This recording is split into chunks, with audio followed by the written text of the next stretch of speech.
Hello everyone, Radhe Radhe. গতকাল ছিল পদ্মিনী একাদশী, তাই আমি সকাল সকাল স্নান করে চলে গেলাম ঠাকুর ঘরে। আর সামাচাল সেগুলো বেছে নিলাম, অনেক নোংরা থাকে তাই। তারপর বাজার থেকে আম নিয়ে এলো সবাই, দেখলাম সেগুলো। আর মা ছোলা সেদ্ধ করে দিল, তাই সকালকার পুজোটা আমি দিয়ে দিলাম। তো তারপরে ঠাকুর ঘরের বিভিন্ন রকম কাজকর্ম করলাম।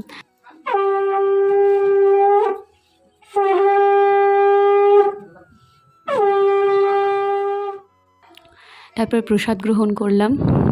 তারপরে আমি একটুখানি ভাগবত পাঠ করলাম। জ্ঞানাঞ্জনা শলাকয়া চক্ষুরুন্মিলিতং যেন তস্मै শ্রী গুরুবে নমঃ।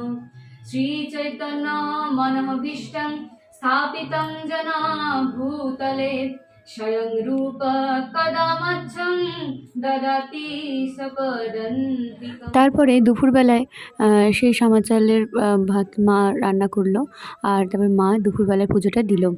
তারপর আমরা দুপুরবেলায় প্রসাদ গ্রহণ করলাম। আমরা বাড়িতে সবাই মিলে একাদশী করি, তাই সবাই মিলে করে একটা আলাদাই আনন্দ থাকে। তো সবাই মিলে খেতে বসেছিলাম আমরা। সন্ধ্যাবেলায় একটু ঝোড়ো হাওয়া দিচ্ছিল, তো তখন একটু উঠোনে ছিলাম, খুব ভালো লাগছিল ওয়েদারটা। তো তারপরে আবার সন্ধ্যা আরতি হলো আমাদের। সন্ধ্যা আরতির পর আমরা প্রসাদ গ্রহণ করলাম। আজকের মতো এখানেই একাদশী খুব ভালোভাবে আমাদের কেটেছে। তোমরা জানিও কেমন লেগেছে। রাধে রাধে। কৃষ্ণ কৃষ্ণ কৃষ্ণ